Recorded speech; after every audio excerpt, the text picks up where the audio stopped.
আজকে হচ্ছে কিভাবে নর্থ ভিপিএন এক্সটেনশন অ্যাড করতে হয় তার জন্য হচ্ছে ভিডিওটা তৈরি করা। প্রথমে হচ্ছে করতে হবে, আমাদের সার্চ করতে হবে north extension, north VPN extension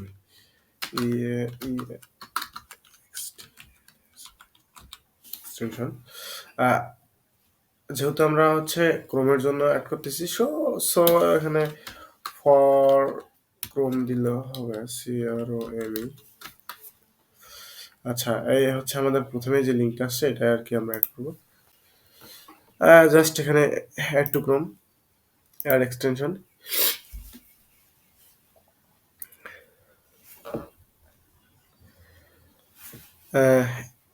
এটা হচ্ছে এক্সটেনশনের একটা অপশন, এখানে ক্লিক করে শুধু পিন করলে হয়ে গেল, আমাদের এটা হচ্ছে কাজ শেষ। ঠিক আছে।